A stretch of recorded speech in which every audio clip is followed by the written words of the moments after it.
Hello, everyone. Welcome to School After Hours Podcast, where we talk about all things related to our school time programming. I am your host, Jay Lee, and on today's show, we have the other half of the Academy of Goal Achievers here today, Mr. Tony Stanford and Mr. Keyshawn Phelps. So, if you've been following the show for a while, you might remember me doing an interview with Courtnie McIntosh, the founder of the Academy of Goal Achievers. We had a great conversation about the Academy of Goal Achievers. We also talked about workshops and how it's important to incorporate other things for parents to be involved in creating support groups for parents as well for when their children transition from that high school to college phase. But also we talked about expansion a little bit in that episode as well, because Courtnie was in the process of expanding her program. So I thought it would be good to invite the gentleman that's kind of part of that expansion and partnership into the conversation. So with that being said, we're going to talk about the benefits of partnership today. But before we get into that conversation, let's jump into our Community Corner. Community Corner is a segment of the show that allows myself or guests to share tips, advice, or information on a specific topic with youth, families, and community members. Without further ado, let's go ahead and play that Community Corner conversation. So, Tony and Keyshawn, my question for you both is, think of one or two things an organization needs to know or ask before partnering with another organization. Oh, yes. For me, I think one of the major things with partnering is making sure that the mission and your goals align, just making sure that you guys are both transparent on both ends to know what is expected and what is needed to get done to complete the overall mission. So I think that's one thing an organization needs on both ends to partner. And I would also say having this good foundational documents. So Courtnie was really strategic in making sure that we had a format for every meeting. You start the meeting this way, you end the meeting this way. Obviously, the middle kind of changes based on what the topics are, but having that structure where you can easily pass it on to somebody and then they can ask questions as well. Yeah. So definitely something that's plug and play, for lack of a better word, once you have the right students for the program. Thank you, Keyshawn and Tony, for that information. Let's go ahead and jump into our interview.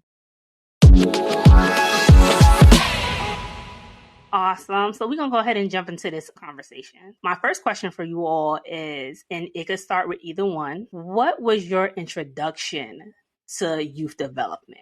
Because I know we all come from different places and have different experiences from it. And I've shared previously in my recordings how I got started. I was an after-school teacher for a program during my senior year in high school. And then from there, I just kind of found my niche and my love for after-school programming and just booked it after I realized I couldn't make it in teaching because I couldn't pass my licensing test. So, that's neither here nor there. You know what I mean? I found my place. But, what was your introduction to youth development? Oh, well, for me, it was pretty much a family member that I knew always did like community events. She always did, block parties, enrichment programs for youth at the Boys and Girls Club and local recreation centers. And I was always involved, always helping out. And at the time, I didn't realize how much it'd be impactful. But on Saturday mornings or Sundays, I'm helping set up or helping pass out things and things like that. And as at a young age, you don't want to do that on a Saturday morning. You rather be watching TV or playing a video game or something. So, but seeing how much impact it had on the youth and how much people looked up to her and on the organization. So that was pretty much how I got introduced to outreach and enrichment programs, and also through journey and my own self of trying to participate in programs that the city offered. Awesome. Thank you for sharing, Keyshawn. How about you, Tony? How'd you get involved? I honestly can't remember a time I wasn't in enrichment activities. So I'm an only child, I should say that. Okay. And part of that is, I guess, my parents use enrichment programs for me to gain friends and learn how to work with others. Right. So from sports to the Boys and Girls Club to just different programs they had at the university near us, I was always in a enrichment program. Mm-hmm. I can't really remember a time like specifically when all this happened, but I will say as the more I older, I searched out specific enrichment programs because they were aligned with what I thought my goals were at the time, whether that's to be an engineer or that's to do community service on an active basis. I mean, I even remember doing like Habitat for Humanity. Like I've always just kind of done things on a community basis. And again, it's more so, I guess, to make me more well-rounded.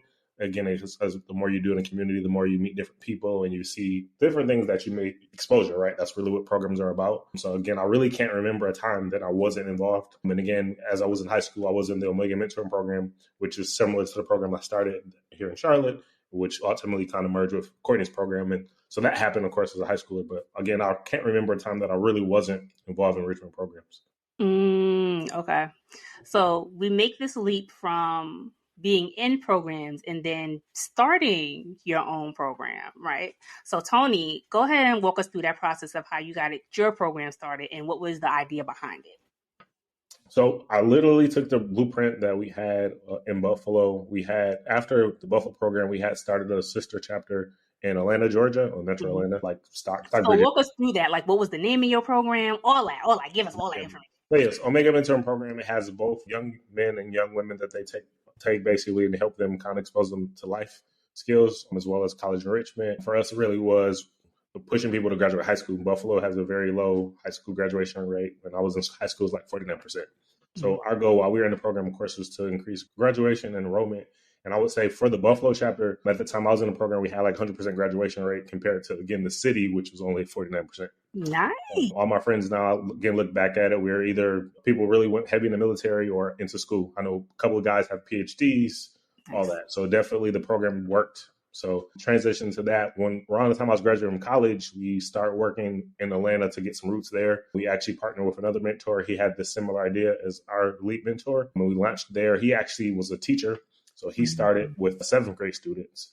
And that kind of grew in. We have several, of course, graduates from that program as well. So he actually, that guy from Atlanta, was moving to Charlotte.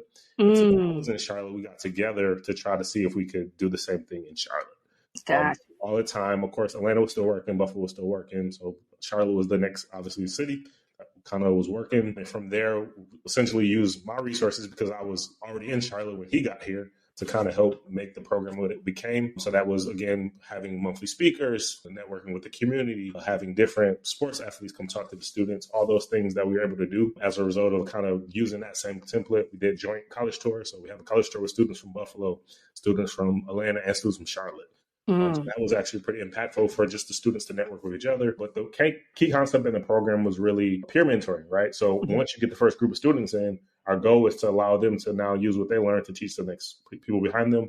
And as that continues to go on, again, you naturally become a mentor yourself, but it also allows the program to grow because typically you're bringing in students that are friends of friends or maybe relatives. And again, we are now at the point where we have several college graduates. My program that was in Charlotte, I had my first college graduate last spring, which is crazy to think about it. So we started a program. I had 7th and 8th graders, and I have a college graduate. It's like, man, am I getting old? Right. So yeah, it's definitely, like I said, it comes full circle, kind of as far as development. But definitely, it was really just to give the students here the same opportunities I feel like that I had when I was younger. Right. Well, congratulations on your first graduating group. I know that's a big thing of being someone that's done it for a while. You like, the heck, like this and that. Wait till they start moving on to where they're like in professionals and they having children and they in their life. Like, you get married? You get married for real? Shut up. No. Yeah, I'm not ready. I am not. Can't do it. No. You'll see them as a 7th and 8th grader. So it's hard for me to, like, even being at the graduation, right? It's kind of like, dang, I can't, like, it comes so fast. So I'm ready, but I'm nervous. Right. But that's how you know you're making an impact. Like you said, when you could always come back and you can get invited to like birthday parties, baby showers, all these things. Like, that's how you know it really, really stuck. Absolutely. So Keyshawn, how about you? How did you begin? Because I know that at a point you were doing like your own thing before you partnered with the Academy of Goal Achievers. So what was that process like? So what were you doing and what was that process like? Yeah, so for me, my organization, which is called Just Want to Inspire, it started off as just a brand at first, or just something that I wanted to inspire other people, especially inner city youth, just to show them that, if I can make it out or if I can do something that you can too. So it just started off like that until I started using my brand to try to really make an impact. And I started in college, my senior year, I started doing scholarships. So my program gradually got to where it's at now, but it started with scholarships and just motivational advice and uplifting people. So I started giving out scholarships to the youth in my city of Newark, New Jersey. Started off with $500 scholarships to help alleviate some of the burden of just the start of the first semester of the college. And then gradually went to 1,000. So now just hopefully just continue to, keep upping that scholarship to one day can cover probably a full semester or college a year. So that pretty much how it went. Once I was doing that, I met Courtney, and that's how I got connected with her, because all the things that I was doing as far as mentoring and giving back and doing like community initiatives from canned good drives and things like that. So, and being that she's from Virginia State University as well. So, so I thought it was a great idea to just, two Trojans to come together and just make a bigger impact together. And that's how we got to this collaboration. Awesome. So in both of you, in starting your own thing and then going into partnership, what are some of those things that's important to look at when you're going into collaboration or into partnership? Tony, let's start with you. Just in generally, what are you strong at? What are you weak at? What is that other person, the other program good at as well? And kind of see where you can start dividing tasks. Obviously, the goal in this case was to, improve children and their lives as they get ready to kind of go into adulthood. Since we're aligned with that mission, made it pretty easy from that perspective. Also, happened to have some kids that were in both programs. So a lot of I had two students who would come to my program in the morning and go to Miss Courtney's program in the afternoon. Gotcha. So we knew each other even though we never met. So by the time we met, we was like, okay, we got to figure out how to work together. So the first idea, of course, was just do a community service together. And then when that went well, we just said, okay, well, what can we do like even further? Like, how can we take this partnership more? So I think it was a natural fit for us, just again, because we already had students that were in both programs. And again, they were always telling her about Mr. Tony and they were all telling me about Miss Courtney. Right. It kind of just was perfect. But I think really just, again, if you have to find somebody who has really similar goals, or if something that maybe you lack that they do, I'm not the greatest grant writer, but Miss Courtney is really good at that, right? So that, again, for us, obviously, we work in youth development. Grants are really important, right, to allow us to achieve our goals. So that was like, again, a no-brainer from that perspective. So again, identify your strengths and weaknesses and figure out how you can collab together and make a bigger impact. And I think that's kind of the easiest path. Cool. Thank you for sharing. Keyshawn, so in the process of being part of this expansion, like what drew you to Goal Achievers and making this collaboration? And then in finding your school, because you're school-based, why did you choose the school that you did? Yeah, so to answer the first question, a little bit of like what Tony was speaking on. When I met Courtney, she had the blueprint. She had everything established and the resources that I was looking to try and grow and to become as well. So as being collaborating with her, she showed me some of like the ropes and things like that, showed me how does she go about doing things. So it was a partnership, also learning as well from her on how to do things. So when I partnered with her, it was like, say, to collaborate, to learn, but also I think the biggest thing when collaborating is make sure that the mission's aligned. And I think that's something that the Goal Achievers and my organization had both aligned to like help the youth and to help the whole household as well. The school, far as partnering with the school, it was a little bit far as growing up, I went to that school. I graduated high school from there in Newark, New Jersey, which is University High School. So when I went there, it was pretty much giving back in a sense, because that's a school that taught me. That's a school that I met my friends, had great memories playing sports and things like that. So I felt it was only right to give back to the school that helped mold me into the man I am today. Awesome. So in choosing the school to give back to the school, did you already have relationships with anybody in the building to have that conversation? And then what does that conversation look like? Because you can't just walk in and be like, hey, so how about putting this program in your school? And yes. Once upon a time, I was an alum. Yes. Yeah. So for me, I was always really close with the guidance counselors. I was always success driven. So I was staying close to the guidance counselors because I always wanted to see, things about college and the next steps in life. So I really built a bond with some of the guidance counselors, some of the teachers there, but as well as the principal. When you have a principal there that is really looking to expand and looking to educate the students in any way, it was easy a thing, but just making sure that I had everything aligned, making sure that I presented everything professionally and that it made sense. And I think it was just pretty much of just introducing what the Goal Achievers had to offer. And it was something that the principal at university felt that was needed, that could be used. And it was pretty much just setting it up that way. It wasn't really a hard task because, like I say, it was the impact was just to help students. So I think it was an easier transition. Right. So in all three organizations, how do you begin to continuously shape culture? Because everybody's demographics is different. right? Mm-hmm. So how do you begin to align your programs with that standard of what Goal Achievers is trying to do, knowing that you do have commonalities in your programs? So how do you begin to move forward with your kids to let them know, this is the culture, these are the expectations, and so on and so forth. And also, Tony, bringing in your resources, because in our other conversation that we had, like you had kids doing stocks, like someone came in and, you brought financial literacy into the program. So using those resources that you had, how did you begin to incorporate, those resources that you have, but also be consistent and have a cohesive culture? Yeah, again, I think the main thing is to have a plan. Each year you have kind of a roadmap, like same thing you do roadmap or you do succession planning, however you want to call it, to kind of make sure that the kids this year have experience. You also go back and say, what did we not do well in last year, right? So you use that to kind of identify what you should be doing for next year. And we actually do a planning session where so the program usually starts in August. By the end of June, we know what we're going to do for the full next year calendar timeframe. So I think it's really just planning. And then again, identifying the needs, right? We ask questions. We ask the students, hey, what are you interested in? Hey, these are the cohorts we're thinking of presenting to you guys. Stocks, reality check, this, that. And they say, yeah, okay, yeah, I want to be a better communicator. Yeah, I want to get a job. So based on those skill sets that they want, as well as what we already have kind of network for, we actually open that up to them. Mm-hmm. I think the main thing is, again, feedback from everybody, even the previous students, right? You want to say, hey, what did you enjoy about the program? Mm-hmm. What would you have done differently? Again, we have, at this point, my program and Courtney's program both started in 2015. So again, we have obviously years under our belt at this point, to the point where we can ask those questions. Mm-hmm. And I think the other thing is identifying like each individual student needs. Every student is different, right? So you do have to have that one-to-one relationship with the students. So I think that helps as well, because you can't reach every student the same. So you're having those individual discussions, identify their wants versus needs, and know that, of course, I may not have all the answers. So I have a friend who is good at stocks. So, hey, let me bring you in. Let me have you talk to my kids about stocks. And I can just make sure that they receive the information correctly, right? Right. Because you can't teach them everything. But again, also what I learned, like even being a program myself, is a lot of times if I tell you something and then somebody else reiterates that, now you actually learn it, right? I always give the example of when I was in the program, I learned how to tie a tie in the program. But my dad had probably tried to teach me that a couple months before, and I couldn't figure it out. Right.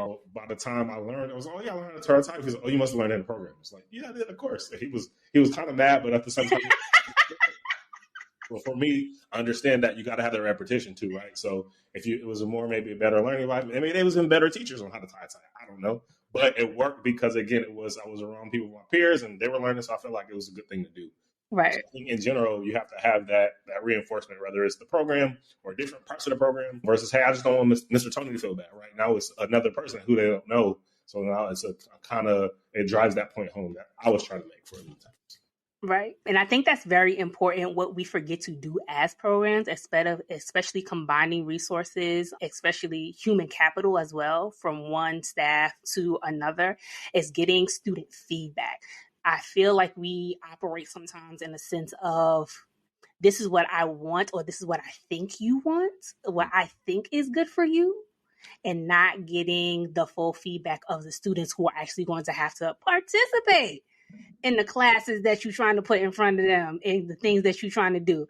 You in your mind, you think it's great, but when in the actual action of the class, you're like, maybe this didn't work. I would say that feedback is very pivotal in kind of making sure that you're on track.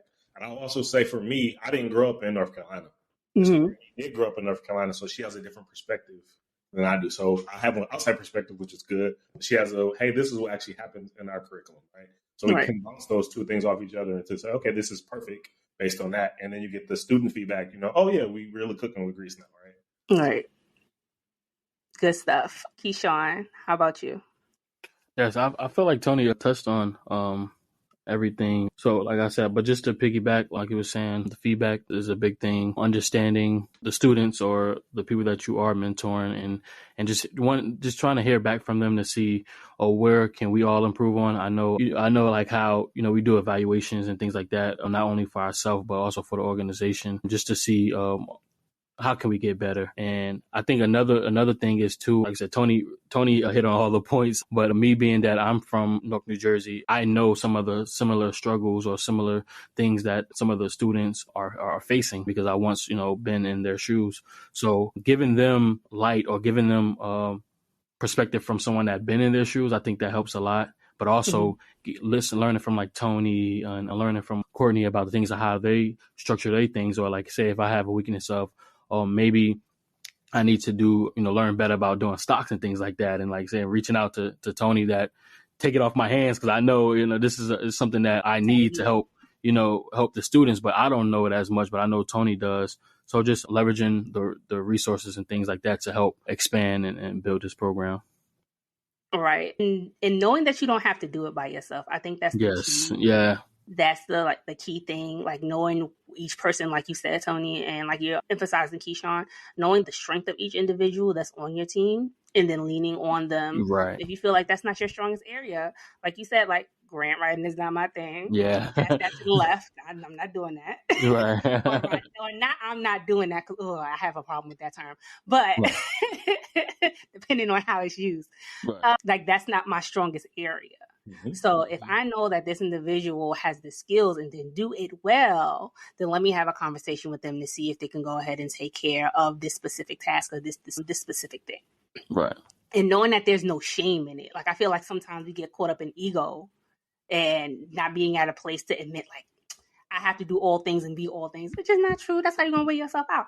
Be okay. Be very much okay. But go ahead and passing this over to somebody else that has the skill set or has like the different desire or the stronger desire to do it. And there's nothing wrong with that. That's how you stay stronger to me as a unit. So being that you all are in different states, right? How do you keep that bond between students? I know that's a big thing with cohorts, especially when they start to branch out and do like different states and different areas. How do you continuously, keep your students linked together so it feels like they're part of family? Their network is wider than just, their block or, the school that they're in.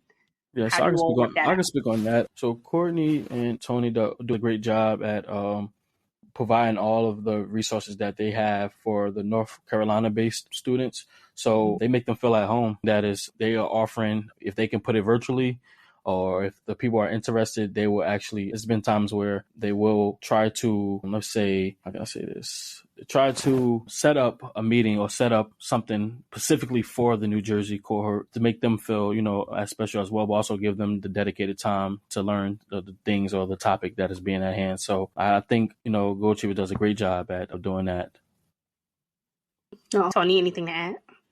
I mean, Keyshawn pretty much said it, but I would say it's similar like you go to Walmart in any place, right? They almost look the same. So we have a blueprint. This is our Saturday programming. This is our whatever day of the week programming. So hey, can you guys meet that schedule? This is our, a dedicated Saturday for community service. There's a community service opportunity for you guys. So kind of communicating up front, again, road mapping it for the year. This is what we want to do. Okay, how could we incorporate you guys? We have a fun activity with the students. Can they also join virtually? Can we have a get to know you game? Things like that. So just, again, reaching across the aisle, just saying, again, this is our format.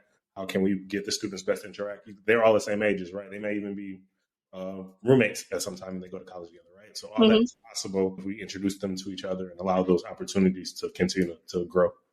Got you. And also keeping the families involved. So how do you begin to broaden your network? Because, program is expanding. So then how do you begin to tie the New Jersey families with the North Carolina families just to broaden that network and have that cohesion together? So our parenting sessions are, I guess, half virtual, half in person. So again, the virtual ones, we're able to share both families and all families involved. And again, a lot of times you get better participation too when you have, again, it's virtual, you just got to log in, right? But it also allows them to, again, know, hey, it's just not my kid. My kid's doing the same. Oh, your kid's doing the same thing. And then the parents join their own relationship outside of us, right? Right. So you get those things going on because, again, we're all living, all the kids are around the same age. They're all experiencing the same things. And you feel like, hey, I told my kid this and they're not listening, right? But again, the program is kind of reinforcing those things and it all works together. And hopefully, again, all the parents, will continue to grow. A lot of them come back to volunteer with us as well. But yeah, I think it's just really giving that platform for that community to happen. So I think after the first meeting, the parents are, again, they locked in. Right.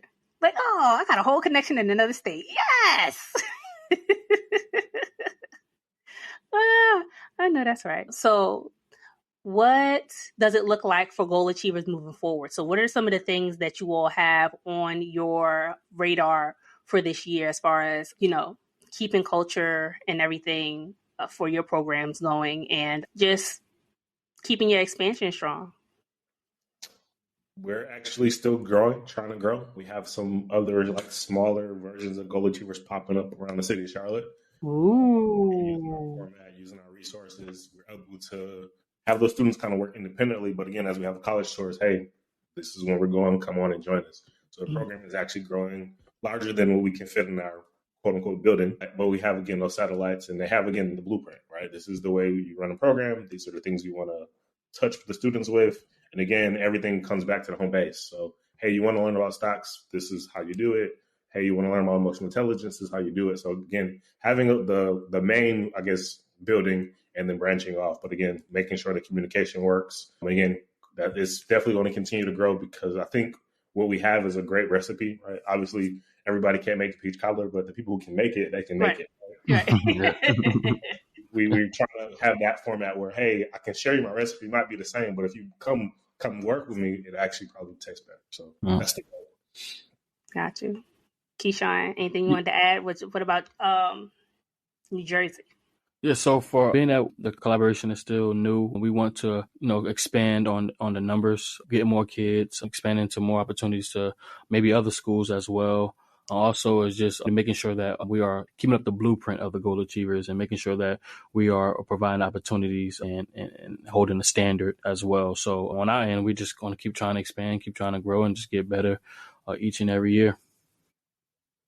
Awesome. Cool beans. All right, so we're going to jump into our Professionals Lounge. Professionals Lounge is a segment of the show that allows guests to share advice and tips with other practitioners in the OST and youth development field about how they can begin growing their gifts and talents, but also developing themselves as professionals in the field. Now, let's go ahead and play our Professionals Lounge.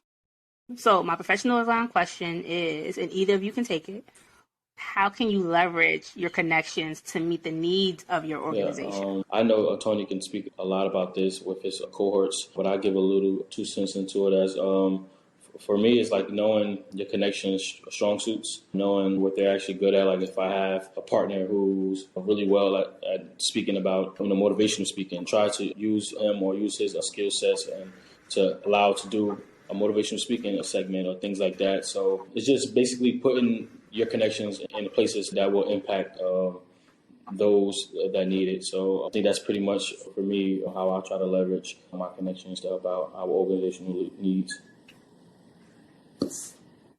Yeah. And I would say the majority of people who work with young people, they're great people, right? So people enjoy them as a person. So it's easy to say, hey, friend, I know you do this. Can you help us out? And 9 times out of 10, they're going to do it. And they're like, yeah, probably even better than we thought when we asked the question, right?